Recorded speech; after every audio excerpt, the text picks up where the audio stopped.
Hello students, class +1 के अंदर last time हम लोगों ने वेक्टर का एडिशन सीखा था। हमारा टॉपिक था एडिशन ऑफ वेक्टर्स। इसके अंदर हम लोगों ने 3 टाइप किए थे। वेक्टर के एडिशन में पहला टाइप आता है, this is triangular law of vector addition, वो हमने डिस्कस कर लिया था। उसके बाद फिर हमारे पास आया था parallelogram law of vector addition, वो हमने डिस्कस किया था। उसके बाद हमारे पास आया था polygon law of vector addition, वो भी हमने डिस्कस कर लिया था। अब हम इनके बेसिस पे न्यूमेरिकल्स को डिस्कस करते हैं। क्या न्यूमेरिकल्स इनके बेसिस पे बनते हैं, उनके बारे में हम बात करते हैं।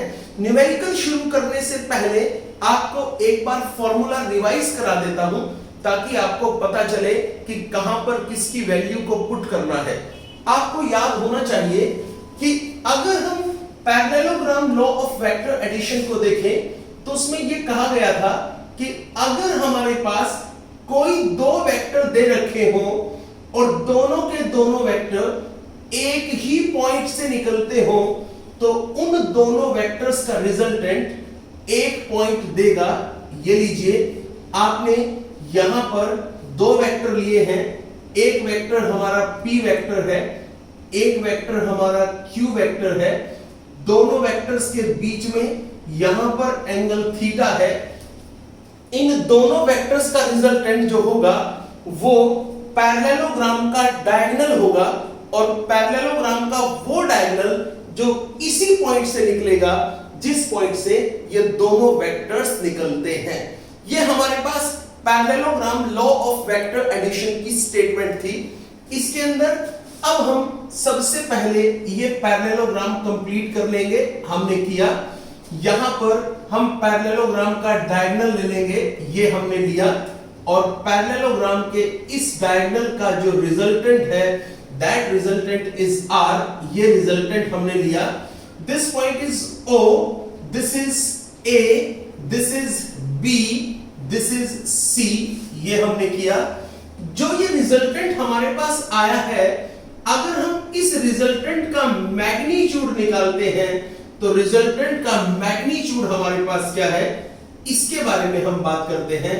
दिस इज p वेक्टर के मैग्नीट्यूड का स्क्वायर प्लस q वेक्टर के मैग्नीट्यूड का स्क्वायर प्लस 2, p वेक्टर का मैग्नीट्यूड इनटू q वेक्टर का magnitude into cos of theta between p and q। आगे चलिए, अगर हम डायरेक्शन निकालते हैं तो डायरेक्शन के लिए हमने मान लिया था कि ये रिजल्टेंट, मान लो, इस p वेक्टर के साथ एक एंगल बनाता है, दिस इज कॉल्ड बीटा। अगर ये रिजल्टेंट इस p वेक्टर के साथ बीटा एंगल बनाता है तो उस केस में हम लेंगे this is tangent of beta, ये रहा, और जो टेंजेंट ऑफ बीटा होगा that will be equal to, it should be equal to q vector का magnitude into sine of theta upon p vector का मैग्नीट्यूड प्लस q वेक्टर का magnitude into cos of theta. ये हमारे पास आया है। अगर हम ये मान लें कि ये जो रिजल्टेंट है, मान लो ये रिजल्टेंट इस q वेक्टर के साथ बीटा एंगल बनाता है, तो उस केस में क्या करेंगे, अगर ये r रिजल्टेंट q वेक्टर के साथ बीटा एंगल बनाता है तो उस केस में हम कुछ ऐसा करेंगे। तब हमारे पास डायरेक्शन आएगी, this is tangent of beta is equal to, अगर q वेक्टर के साथ एंगल बनाया है तो हमारा रिजल्ट बनेगा दिस इज p वेक्टर का magnitude into sine of theta upon q vector का मैग्नीट्यूड प्लस p वेक्टर का magnitude into cos of theta. ये हमारे पास यहां पर parallelogram law of vector addition में ये उस रिजल्टेंट का मैग्नीट्यूड है। आप ये ले लो या ये ले लो, ये रिजल्टेंट की डायरेक्शन है। आप दोनों में से किसी भी एक फॉर्मूले को यूज कर सकते हो। ये हमारे पास parallelogram law of vector addition के रिजल्ट्स यहां पर आते हैं। On the basis of these results discuss the numerical on the basis of parallelogram law of vector addition. Parallelogram law of vector addition के बेसिस पे हमारा सबसे पहला न्यूमेरिकल जो है जो हम डिस्कस करेंगे उस पर आ जाइए। न्यूमेरिकल नंबर फर्स्ट हमें नहीं करना है, इस न्यूमेरिकल को आप छोड़ दें। अब हमारे पास जो है this is numerical number second. यहां से आपके +1 क्लास के स्टूडेंट्स के जो अच्छे वाले न्यूमेरिकल्स हैं, जो एग्जाम में आने वाले न्यूमेरिकल्स हैं, वो यहां से शुरू हो जाते हैं। देखिए फर्स्ट चैप्टर के अंदर आपका जो इंपॉर्टेंट टॉपिक है वो पैरेलैक्स मेथड है। आप हाफ ईयरली देखें, फुल यानी कि एनुअल एग्जाम देखें आपके, तो उसके अंदर आपको पैरेलैक्स मेथड मिलेगा। सेकंड चैप्टर के ए पार्ट और बी पार्ट में मैंने पहले ही आपको बता दिया था, वहां पर जो हम लोगों के डेरिवेशंस है इक्वेशन के, यानी कि equation of uniform accelerated motion के जो डेरिवेशन है वहां पर वो इंपॉर्टेंट है। न्यूमेरिकल कहीं पर इनमें से किसी में भी न्यूमेरिकल इंपॉर्टेंट नहीं है। सेकंड चैप्टर के सी पार्ट में न्यूमेरिकल इंपॉर्टेंट है और अब हम उन्हीं न्यूमेरिकल्स को डिस्कस करना शुरू कर रहे हैं। यहां पर न्यूमेरिकल नंबर फर्स्ट नहीं करना, तो न्यूमेरिकल नंबर सेकंड पर आ जाइए। देखिए आपको यहां न्यूमेरिकल नंबर सेकंड में क्या कहा है इसके बारे में हम प्रॉपर डिस्कस करना शुरू करते हैं। क्या कहता है इसको समझिए।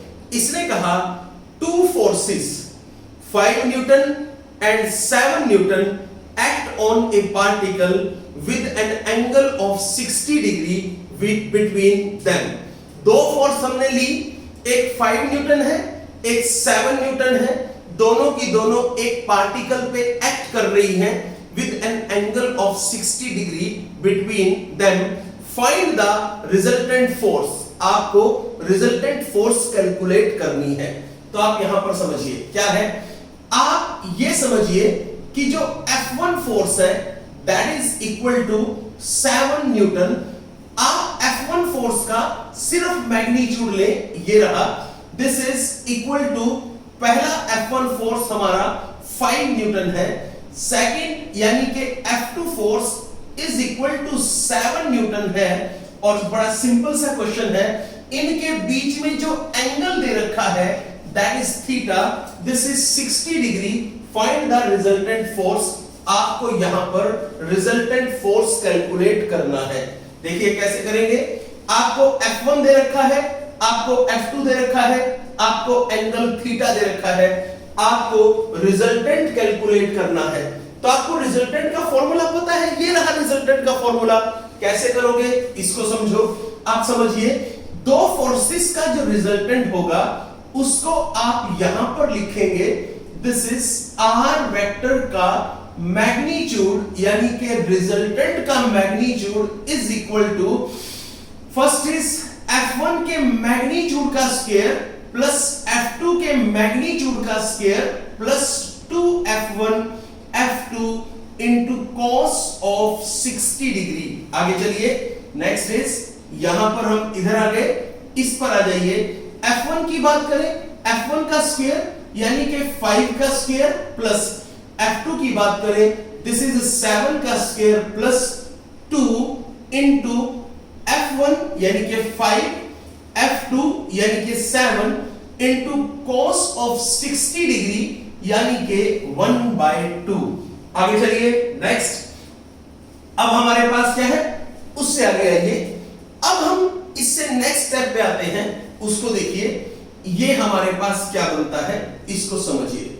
This is 25, this is 49, this is again यहां से कैंसिल हुआ, दिस इज 35। चलिए आगे चलते हैं। ये हमारे पास आया है 109 का स्क्वायर रूट। 109 का स्क्वायर रूट अगर हम करते हैं that will be equal to, ये बन गया हमारे पास, इसका स्क्वायर रूट करने पे दिस इज 10 पॉइंट, आपके पास रिजल्ट आ गया 10.44 newton. This is your question number first. ये हमारा question number second, sorry this is our question number second. चलिए आगे। अब हम बात करते हैं क्वेश्चन नंबर थर्ड की। क्वेश्चन नंबर नंबर थर्ड में क्या कहा है, इसके अंदर हमें क्या करना है, इसको हम यहां पर समझने की कोशिश करते हैं। देखिए क्वेश्चन नंबर थर्ड में क्या कहा उसको देखिए, two vectors both equal in magnitude. आपने दो वेक्टर लिए, दोनों के दोनों वेक्टर मैग्नीट्यूड में इक्वल हैं, have their resultant equal in magnitude of the either। Very good.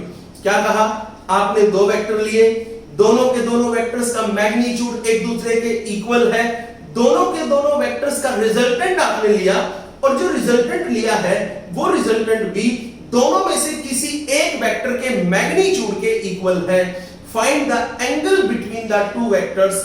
आपको दोनों वेक्टर्स के बीच में एंगल कैलकुलेट करना है। तो आप समझिए, आपको कहा है कोई भी दो वेक्टर, दोनों के दोनों वेक्टर एक दूसरे के मैग्नीट्यूड में इक्वल है।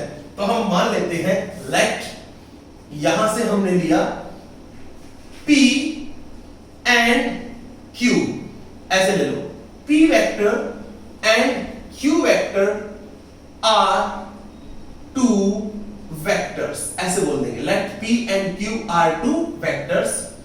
देन अकॉर्डिंग टू क्वेश्चन क्या कहा, P का magnitude is equal to Q का मैग्नीट्यूड। तो उसके लिए आप चाहो तो ऐसे लिख दो, दिस इज P वेक्टर का modulus is equal to Q vector का मॉडुलस, ऐसे लिखो, या आप सिंपली कह दो P is equal to Q। जैसा भी आप चाहो वैसा इसको लिख सकते हो। आगे चलो नेक्स्ट। अब हम ये कहें इन दोनों का रिजल्टेंट कितना है, तो वो देखिए, अगर इनके रिजल्टेंट की बात करें तो इनका रिजल्टेंट है दिस इज हियर, यहां पर आया P का स्क्वायर प्लस Q का square plus 2PQ cos of theta. According to question में क्या कहा, क्वेश्चन में उन्होंने कहा कि ये जो R यानी कि रिजल्टेंट होगा ये भी इनमें से किसी एक के बराबर होगा। तो आप ऐसा कह सकते हो P is equal to Q is equal to R, बिल्कुल आप कह सकते हो। तो एक काम कीजिए, जहां पर P है वहां Q के बराबर है P, और R भी P और Q दोनों के बराबर है। तो आप एक काम करो, जहां पर Q है वहां पर भी P लिख दो, जहां पर R है वहां पर भी P लिख दो, ताकि सभी के सभी एक दूसरे के इक्वल हो सके। तो चलिए ठीक है, हम ले लेते हैं, कैसे होगा उसको देखिए। R की जगह हम यहां पर P लिख देंगे इज इक्वल टू, आगे बढ़िए, दिस इज ये P का स्क्वायर, इस Q को भी आप P के बराबर, दिस इज ऑल्सो P का स्क्वायर, टू इस Q को भी P के बराबर, this is P square, this is cos of theta. आगे चलिए, next is P is equal to, यहां से देखिए 2P square plus 2P square cos of theta. P is equal to, यहां से आया 2P square is equal to 1 plus cos theta, ये हुआ। आगे चलिए, नेक्स्ट इज, अब हम अगर यहां से आगे बढ़ते हैं तो नेक्स्ट स्टेप देखिए हमारे पास क्या होगा, this is P is equal to, देखिए क्या हमारे पास बनता है, P इज इक्वल टू, इसका स्क्वायर रूट लेके इसको बाहर निकाल लो। तो चलिए ठीक है, या एक काम कीजिए, आप दोनों साइड यहां पर स्क्वायर कर दीजिए। अगर हम दोनों साइड स्क्वायर कर देंगे तो हमारे पास जो वैल्यू आती है आप उसको समझिए। अगर हम दोनों साइड स्क्वायर कर देंगे तो हमारे पास यहां पर रिजल्ट बनेगा, this is P square is equal to 2, okay, P square into 1 plus cos of theta. आगे चलिए, P स्क्वायर से P स्क्वायर कैंसल। आगे चलिए, यहां पर 1 बचा, दिस इज इक्वल टू 1/2, ये 2 नीचे आ गया, 1 प्लस cos ऑफ थीटा हुआ, यहां से ये वाला 1 इधर आया, तो 1/2 minus 1 is equal to cos of theta हुआ, यहां से cos theta is equal to -1/2 आपके पास आ चुका है। याद रखिए, अगर कभी नेगेटिव वैल्यू आती है तो इसका मतलब वो हमारे पास, अब यहां से जैसे cos ऑफ 60 1/2 था, बट ये हमारे पास -1/2 आया है, तो यहां पर हमारा थीटा इज इक्वल टू होगा 120 डिग्री। ये आपको यहां पर सीखना है। चलिए इससे आगे बढ़ते हैं। Next is our question number 4। अब हम अपने क्वेश्चन नंबर 4 पे आते हैं। देखिए हमारा क्वेश्चन नंबर 4 हमारे पास क्या है, इसके अंदर क्या दे रखा है, इसको हम अब प्रॉपरली समझने की कोशिश करते हैं। देखिए चलते हैं इससे आगे, क्या स्टेप हमारे पास है उनके ऊपर बात करते हैं। So guys, this is now we have to discuss our question number 4। क्या कहा है उसको देखिए।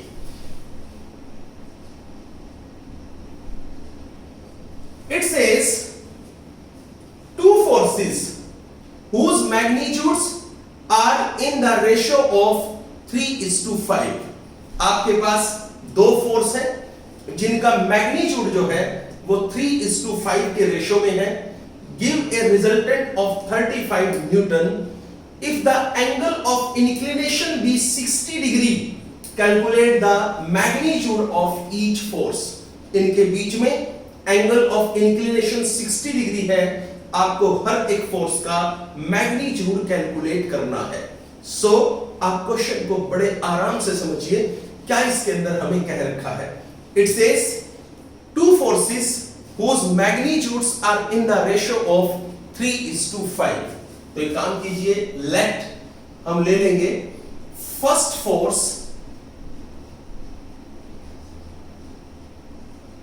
इक्वल टू 3x, तो second force is equal to 5x।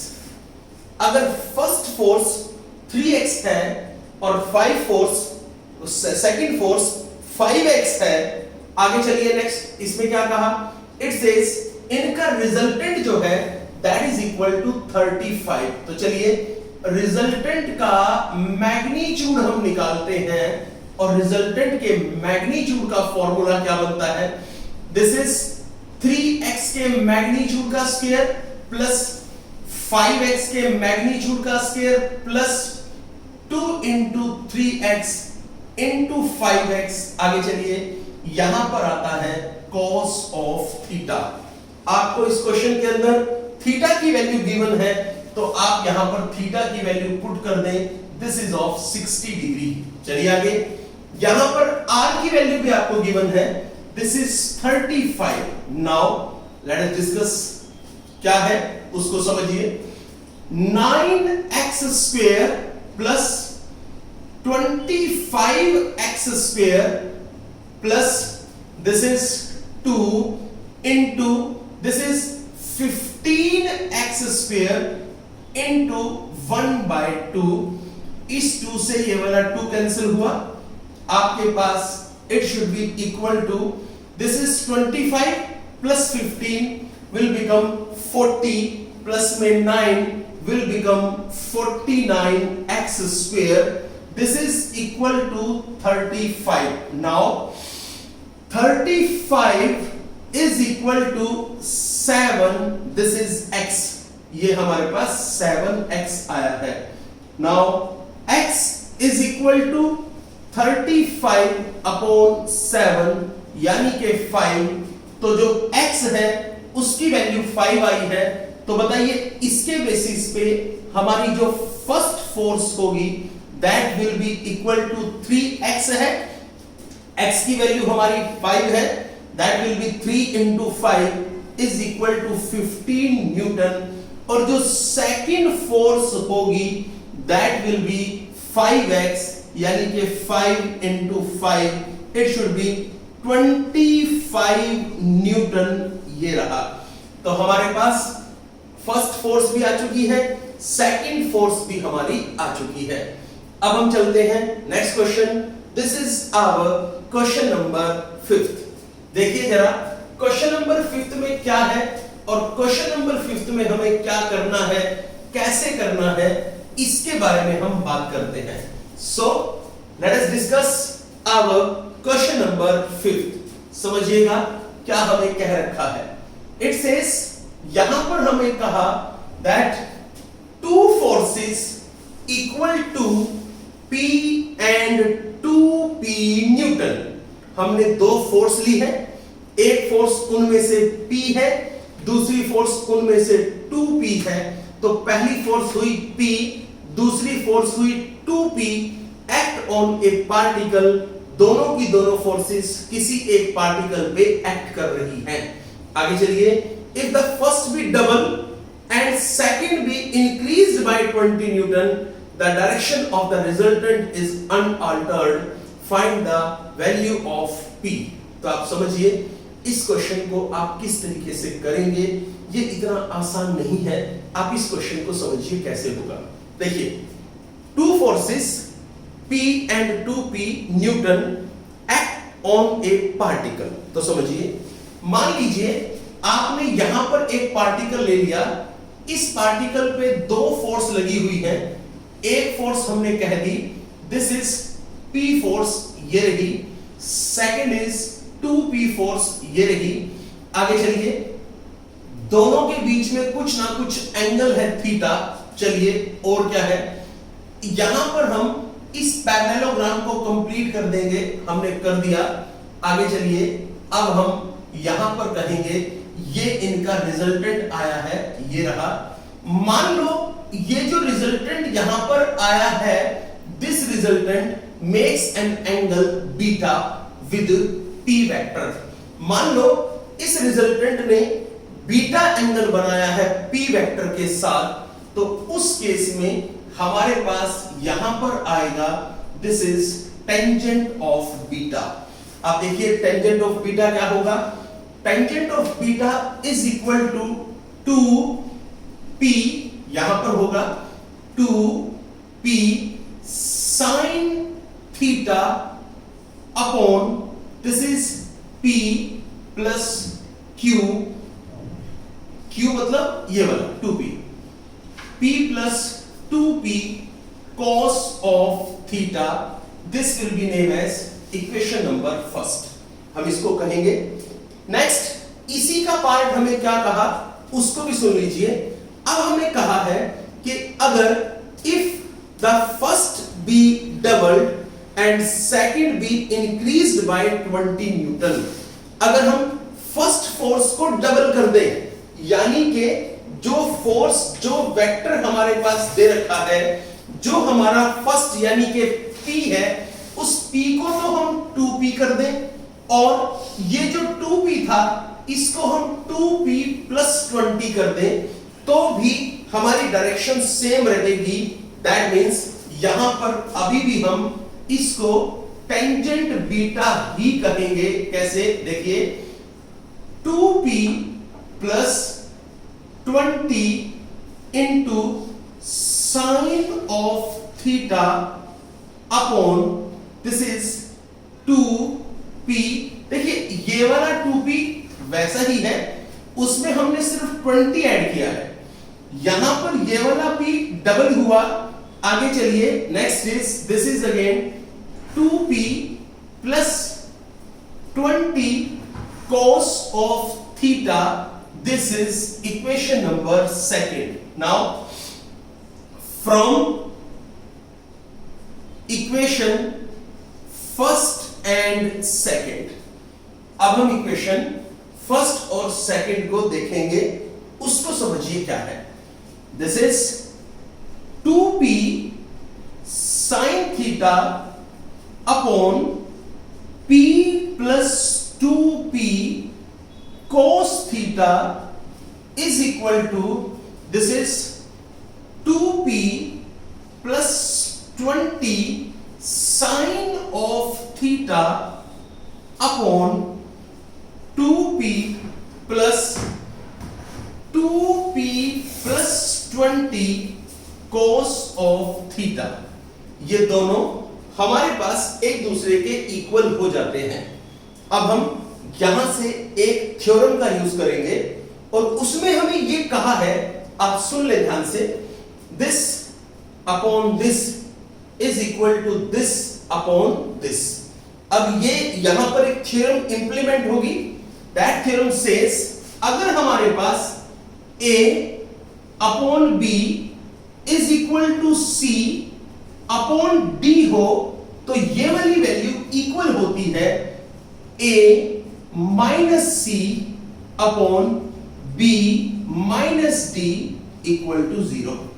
हम इसको इस तरीके से भी लिख सकते हैं, यानी कि अगर हम चाहें तो ये वाली इक्वेशन हमारे पास इस मेथड से भी लिखी जा सकती है। तो चलिए ठीक है, हम यहां से इस इक्वेशन को यहां से आगे लिखते हैं। देखिए अब जब इसको इधर ले जाएंगे तो डेफिनेटली ऑब्वियसली 0 बचेगा, बस ये वाली वैल्यू इसके बराबर है, इसके बराबर है, हम इस इक्वेशन का यहां पे यूज करेंगे। तो देखिए हमने क्या किया, अब आप a upon b, this is a upon b, इसको यहीं रखिए, this is 2p sin theta upon p plus 2p cos theta is equal to, अब आप इसमें से देखिए ध्यान से, इसमें से इसको सब्ट्रैक्ट कर दीजिए, यानी कि a माइनस सी और b माइनस डी कर दो, कोई फर्क नहीं पड़ता आप किसको a ले रहे हो किसको b ले रहे हो। देखो इसको a लिया तो इसको b लो, इसको c लिया तो इसको d लो, ठीक है, या इसको a लिया तो इसको b लो, इसको c लिया तो इसको d लो, उससे कोई चेंज नहीं आएगा। चलिए मान लो हमने इसको a ले लिया, इसको b ले लिया, लिख दिया, इसको c लिया, इसको d लिया, लिख दिया। अब हमें क्या लिखना है, a minus C b minus d। मैं सिर्फ इन तीन में से दो उठा रहा हूं, एक ये वाला और एक ये वाला कंप्लीट, यानी कि एक तो ये वाला जो मैंने यहां पर लिखा और एक ये लिखूंगा, अब यहां पर लिखूंगा। कैसे होगा उसको सुनो। सबसे पहले मैं a लिख रहा हूं, ये रहा, उसमें से माइनस लगा के ये कर दूंगा, तो आप सोचिए आपके पास क्या बचेगा, 2p sin थीटा है, माइनस लगा के ये वाली वैल्यू आ जाएगी। अब इसके साथ 2p sin थीटा इधर भी है, 20 sin थीटा भी है, तो 2p sin थीटा कैंसिल हो गया, सिर्फ 20 sin थीटा बचा, वो भी माइनस का। तो यहां पर क्या लिखूं, ध्यान से देखिए, this is minus 20 sin of theta upon, आगे चलिए नेक्स्ट, यहां पर हमारे पास p है, उसमें से जब ये सब्ट्रैक्ट होगा तो यहां पर हमारा माइनस p बचता है। आगे चलिए, अब इस वैल्यू में से इसको सब्ट्रैक्ट करोगे तो 2p cos थीटा से 2p cos थीटा कैंसिल हुआ, यहां पर बचा है this is minus 20 cos of theta. चलिए आगे, अब हम इसमें से और इसमें से नेगेटिव को कॉमन निकाल लेंगे, ये हमने निकाल लिया और इससे इसको कैंसिल कर दिया। चलिए हमारे पास फिर वही टर्म बन जाती है, वही सिंपल वैल्यू हमारे पास आ जाएगी। चलिए आगे, अब क्या होगा, अब हम इस साइन थीटा से ये वाला साइन थीटा कैंसिल आउट कर सकते हैं, यहां पर इधर से यहां से यहां से यहां से, अब हम वैल्यूज को सोल्व कर सकते हैं।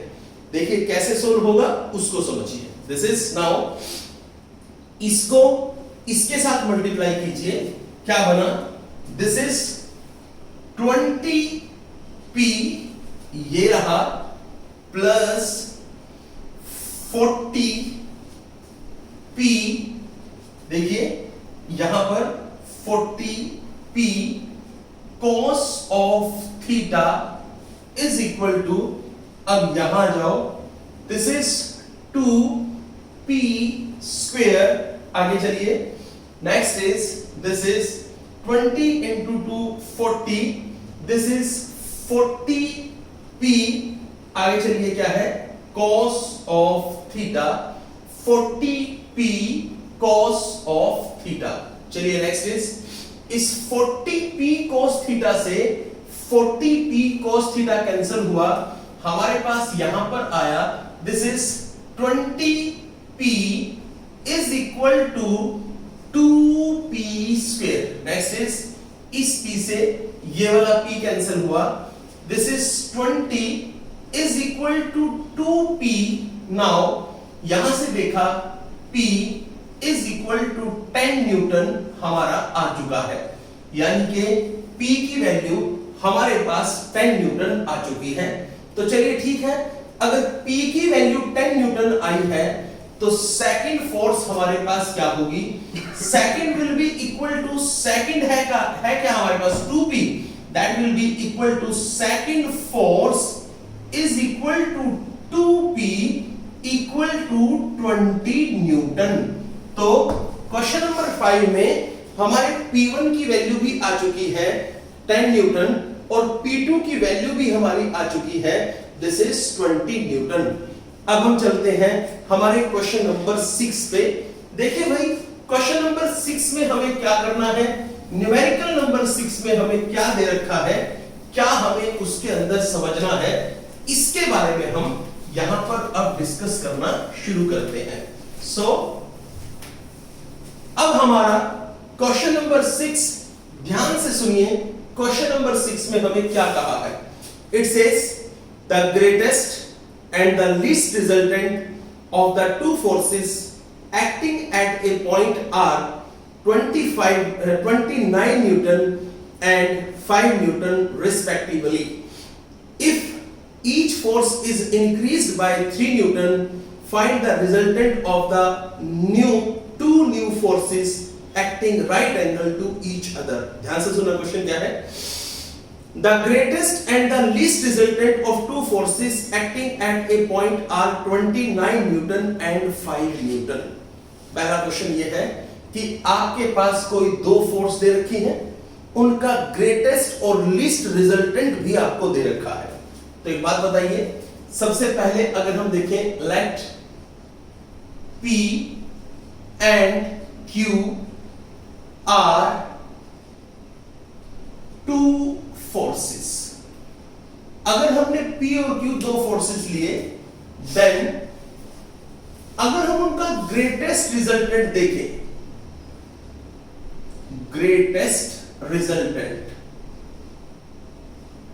तो वो हमारे पास क्या बनेगा, अगर हम दो फोर्सेस हैं उनका हम ग्रेटेस्ट रिजल्टेंट देखें, that will be P plus Q is equal to, वो हमें दे रखा है, दिस इज 29 न्यूटन, ये रहा।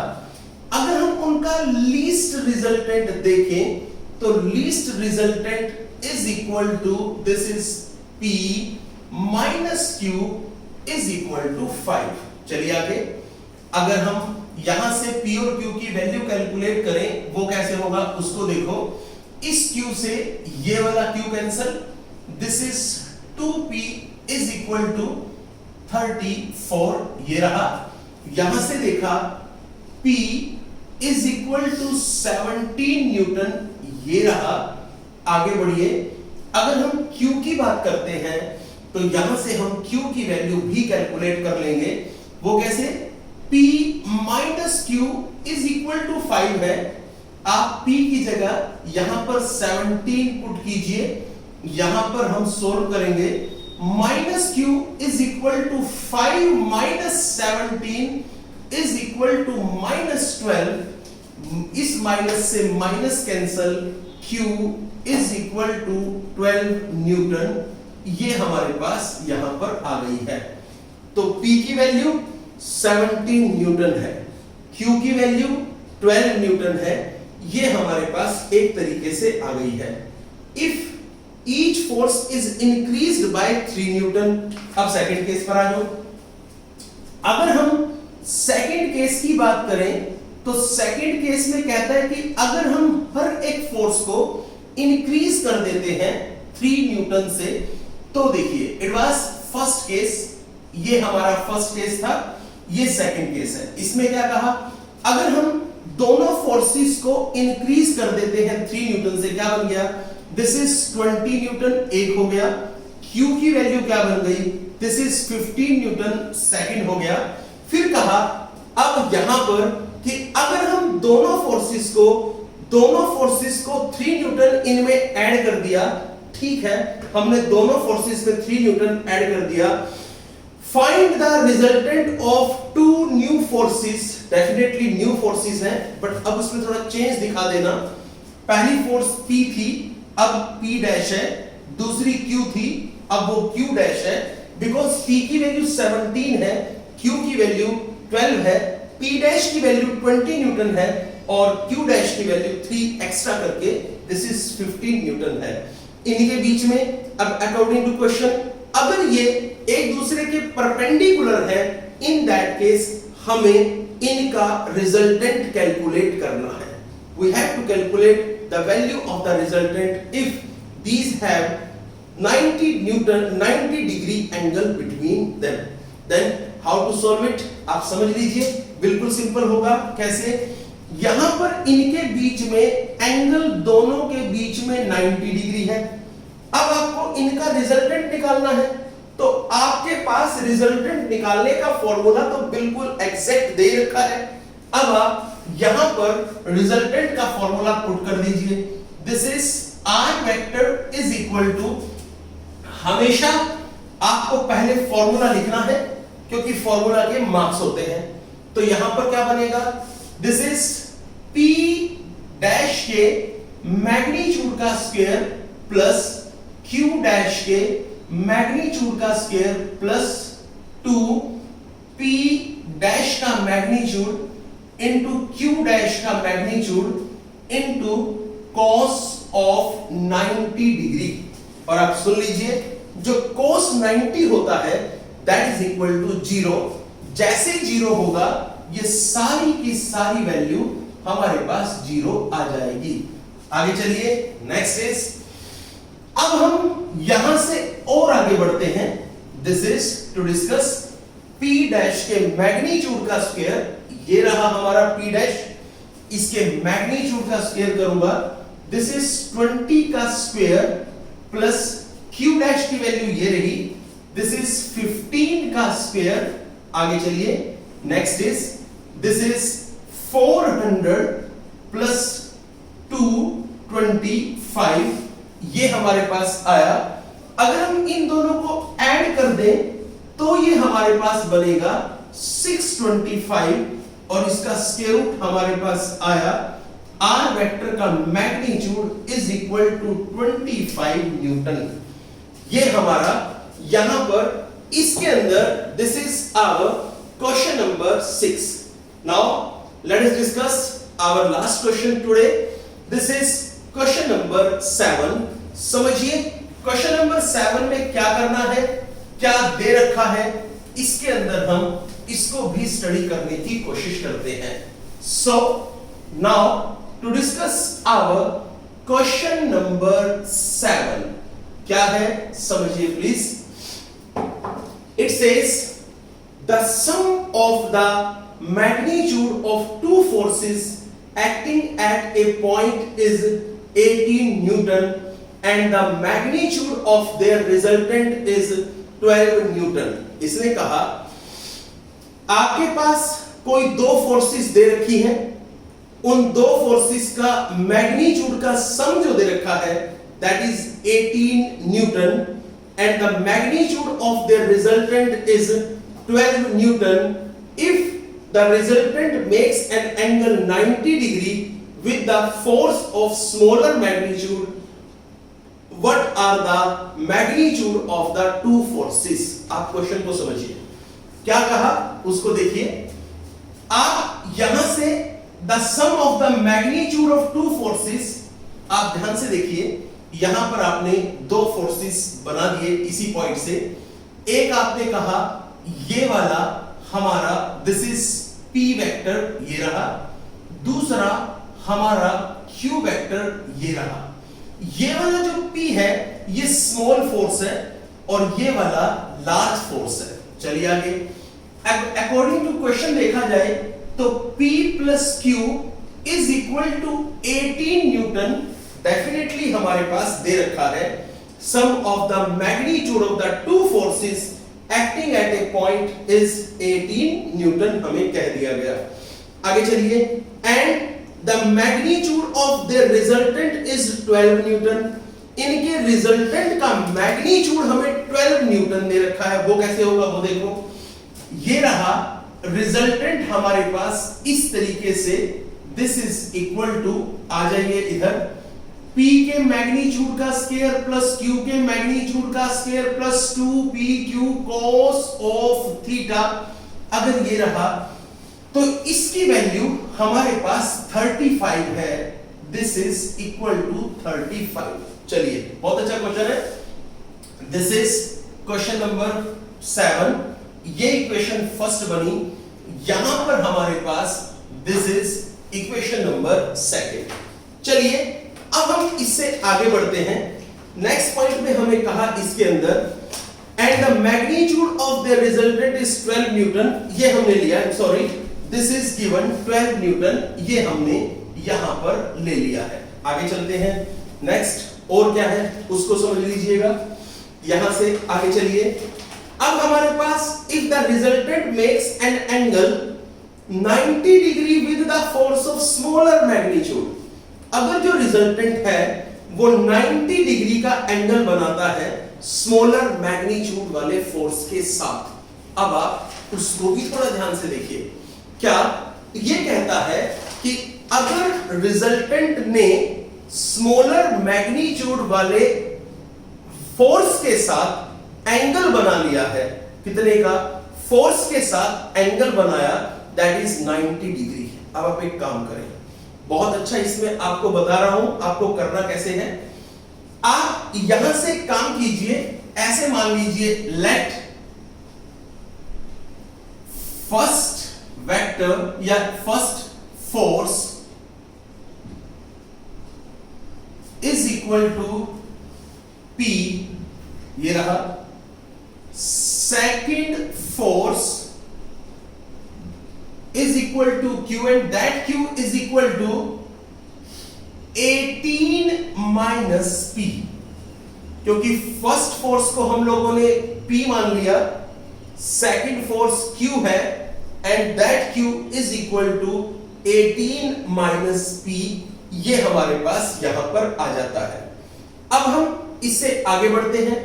ये हमने देख लिया यहां पर के P प्लस Q 18 न्यूटन हमारे पास बन गया है। चलिए अब हम यहां पर वैल्यू पुट कर देते हैं क्योंकि हमें यही दे रखा है। तो चलिए हम कैसे करेंगे इस चीज को आप यहां पर समझने की कोशिश कीजिएगा। देखिए सबसे पहले P plus Q is equal to 18 newton, पहला फोर्स हमारा P हो गया, दूसरा फोर्स हमने 18 माइनस P यहां पर कंसीडर कर लिया है। अब हम यहां से रिजल्टेंट कैलकुलेट कर लेंगे। रिजल्टेंट की वैल्यू हमारे पास 12 है। आप बिल्कुल प्रॉपर समझिए, P की जगह आपने ये लिखा, जहां पर आपको Q लिखना है आपको Q यहां पर लिखना है, आपको Q यहां पर लिखना है। उन केसेस में आप 18 माइनस P यहां पर पुट कर देंगे। आई रिपीट, जहां पर आपको फर्स्ट फोर्स P लिखना है वहां पर आप P ही लिखेंगे, जहां पर आपको Q लिखना है वहां पर आप 18 माइनस P लिख देंगे। उसके बाद फिर ये आपके पास एक क्वाड्रेटिक बन जाएगी और दोनों साइड स्क्वायर लेके आप जब सोल्व करेंगे तो आपके पास थीटा की वैल्यू आ जाएगी। नाउ इस थीटा की वैल्यू को आपने लिखा। अब इसके सेकंड केस पे आप आएंगे। पहली बात तो हमें दोनों के बीच में एंगल मिल गया, यानी कि इसका फर्स्ट पॉइंट हमारे पास आ गया है। दोनों के बीच में कितना एंगल है वो वाली चीज हमारे पास आ जाती है। दूसरे केस में अब फिर हमें पता चल जाएगा कि अगर ये दोनों के दोनों वेक्टर्स में से छोटे वेक्टर के साथ रिजल्टेंट अगर 90 का एंगल बनाता है तो इसका मतलब छोटे वाले के साथ 90 का एंगल बना रहा है। उस केस में आप एक इंप्लीमेंट कर देना। आप अगर यहां देखें तो आपको समझ में आ जाएगा। देखिए इस केस में एंगल बना था P के साथ, तो आपने यहां पर लिखा था Q। इस केस में एंगल बना था Q के साथ, तो आपने यहां पर लिखा था P। जिसके साथ एंगल बनता है उसको नहीं लेते, हम दूसरे को लेते हैं। तो ये वाला फॉर्मूला लगाकर आप टेंजेंट बीटा निकाल लेंगे। With the help of that आप यहां से टेंजेंट निकाल लेंगे। देखिए जो थीटा हम निकालेंगे यहां से, वो थीटा हमारे यहां पर काम आएगा। तो यहां पर हम थीटा की वैल्यू पुट करेंगे। अब यहां से हम बीटा कैलकुलेट कर लेंगे।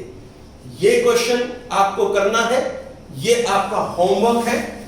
इसके साथ साथ आपको यहां पर 17 क्वेश्चन को छोड़ दीजिए, 16 क्वेश्चन तक आपको ट्राई करने हैं।